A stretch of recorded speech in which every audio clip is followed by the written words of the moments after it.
নমস্কার বন্ধুরা, আজ আমি নিয়ে এসেছি ক্লাস 2 আমার বই থেকে 12 মেশে নামক কবিতাটি, যেটি সুভাষ মুখোপাধ্যায়ের লেখা 12 মেশে কবিতা। সেটি আমি সমন্বয় সাধন দক্ষতা স্কিলের ওপর প্রেজেন্ট করতে চলেছি।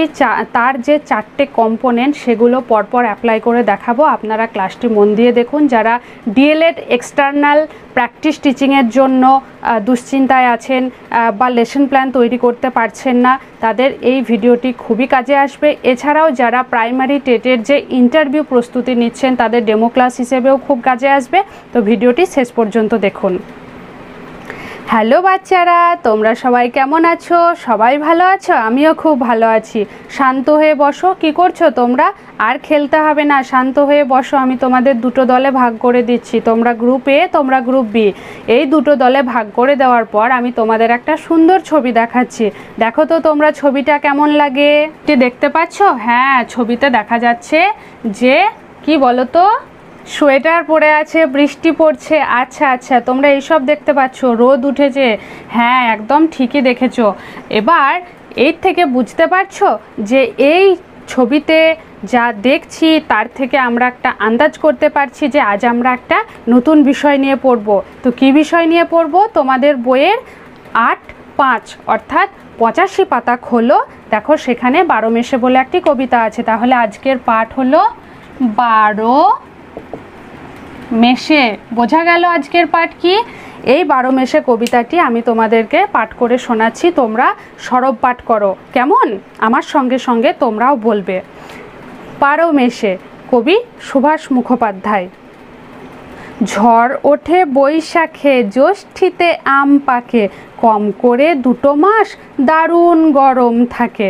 আষাঢ়ে মেঘের মেলা, শ্রাবণে বন্ধ খেলা, কম করে 2 মাস চলে যায় বর্ষার পালা। তাই তো? তারপরে কি আছে? ভাদ্রে ঢোকে না মন, আশ্বিনে পার্বণ, শরতের সাদা ফুলে ঢেকে যায় কাশবন, কার্তিকে ধান তোলা, অঘ্রাণে ভরে গোলা। গোলা বলতে কি বলো তো? ধানের গোলার কথা বলা হয়েছে। হ্যাঁ, তারপর হেমন্তে হিম লেগে গোবিন্দ গাল ফোলা, ফাল্গুনে ভরে ফাগে চৈত্র পরব লাগে, বসন্তে ফুল নিয়ে মধুরস রাত জাগে। ভালো লেগেছে তোমাদের কবিতাটি? আমারও বলতে খুব ভালো লেগেছে।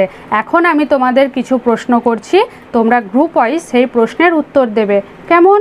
আচ্ছা, গ্রুপ এ থেকে তুমি বলো তো, এই যে দেখতে পাচ্ছ ছবিতে আমরা সোয়েটার পরে আছে যেটা দেখতে পাচ্ছ, এটি কোন ঋতুতে পরে আছে? হ্যাঁ, ছবি দেখে উত্তর বলো। শীত ঋতুতে পরে আছে। একদম ঠিক বলেছ, শীত ঋতুতে পড়ে আছে। তো এখন আমি তোমাদেরকে এই প্রত্যেকটি ঋতু সম্পর্কে ছোট্ট করে বলে দিচ্ছি। তোমরা সবাই মন দিয়ে শোনো এবং তোমাদের খাতায় লেখো। দেখো, বৈশাখ, জ্যৈষ্ঠ, আষাঢ়, শ্রাবণ, ভাদ্র, আশ্বিন, কার্তিক, অগ্রহায়ণ, পৌষ, মাঘ,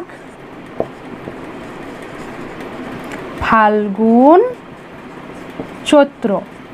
এই যে 12টি মাস আমরা দেখলাম, এই 12টি মাসের মধ্যে বৈশাখ, জ্যৈষ্ঠ গ্রীষ্মকাল।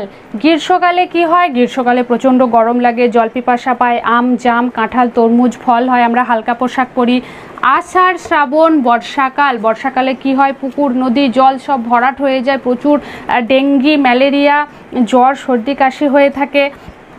এরপর অনেক ফুল ফোটে, যেমন হচ্ছে ওয়াটার লিলি, তারপর হচ্ছে পদ্ম, টগর, গন্ধরাজ ফুল ফোটে। তারপর ভাদ্র, আশ্বিন শরৎকাল। শরৎকালে কি হয়? শরৎকালে কাশ ফুল ফোটে। শরৎকালে আকাশে মেঘলা ঝকঝকে আকাশ থাকে, আকাশে মেঘ ভেসে বেড়ায় কিন্তু ঝকঝকে আকাশ থাকে, শিউলি ফুল ফোটে, দুর্গাপুজো হয়। তারপর কার্তিক, অগ্রহায়ণ, হেমন্তকাল, তখন নতুন ধান ওঠার পালা, ঘরে ঘরে নতুন ফসল ওঠার পালা। তখন কি হয় না গরমের আভাস না শীতের আভাস, এমন একটা পরিবেশ তৈরি হয়। তারপর পৌষ মাঘ শীতকাল, শীতকালে আমরা সোয়েটার পরি, জল বরফের মতো ঠান্ডা কনকনে হয়, সূর্যের তাপ কমে যায়, তখন কি হয় সূর্যের তাপ আড়াআড়িভাবে রোদ দেয়, আর গ্রীষ্মকালে খাড়াখাড়িভাবে রোদ দেয়, তাই আমাদের গরম বেশি লাগে। প্রচুর সবুজ শাকসবজি এই সময় পাওয়া যায়। তারপর হচ্ছে ফাল্গুন চৈত্র বসন্তকাল, বসন্তকালে অনেক রকম ফুল ফোটে, পলাশ, কৃষ্ণচূড়া, মল্লিকা, বিভিন্ন রকম ফুল ফোটে, গাছে নতুন পাতা ধরে। তারপর কি হয় যে তোমার কোকিল ডাকে, কুহু কুহু করে কোকিল ডাকে, তোমরা কোকিলের ডাক শুনেছো তো, কুহু কুহু করে ডাকে, তাই না? আচ্ছা, এখন চলো আমি তোমাদেরকে আরও কিছু প্রশ্ন করছি, তোমরা গ্রুপ ওয়াইজ সেই প্রশ্নের উত্তর দেবে। গ্রুপ বি থেকে তুমি বলো তো, এই যে আষাঢ় শ্রাবণ মাসে যে বর্ষাকাল হয়, বৃষ্টি পড়ে আমরা জানি, এছাড়া আর কোন কোন মাসে পড়ে? হ্যাঁ, ঠিক বলেছ, আশ্বিন মাসেও আশ্বিনের ঝড় হয়ে থাকে, ফাল্গুন চৈত্র মাসেও বৃষ্টি পড়ে, খুব ভালো উত্তর দিয়েছ। এরপরে বলো তো যে ইংরেজি শব্দ যেটি হচ্ছে তোমার গ্রীষ্মকালের ইংরেজি প্রতিশব্দ কি হতে পারে? হ্যাঁ বলো, সামার। এটি তোমরা খাতায় লিখে নাও, ঠিক বলেছ, সামার এর ইংরেজি প্রতিশব্দ, এর বাংলা প্রতিশব্দ কি? গ্রীষ্মকাল, আর গ্রীষ্মকালের ইংরেজি প্রতিশব্দ হচ্ছে সামার। ওকে, এরপর রাম তুমি বলো তো যে শিউলি ফুল, কাশফুল এগুলো কোন সময় ফোটে? শরৎকালে ফোটে, খুব ভালো উত্তর দিয়েছ।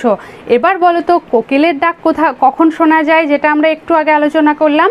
বসন্তকালে শোনা যায়। বা খুব ভালো উত্তর দিয়েছো। এবার তোমরা বলো তো যে আজকের পাঠ থেকে তোমরা কি কি শিখলে? হ্যাঁ, আমি গুছিয়ে বলে দিচ্ছি। আজকের পাঠ থেকে তোমরা এই 12 মেশে নামে যে কবিতাটি ছিল, কবিতাটি সম্পর্কে শুনলে এবং 6টি ঋতু সম্পর্কে জানলে, 6টি ঋতুর বৈশিষ্ট্য সম্পর্কে জানলে, আরও কত কিছু জানলে। তো আজকের পাঠ এতটুকু, অন্যদিন অন্য কিছু নিয়ে আলোচনা হবে।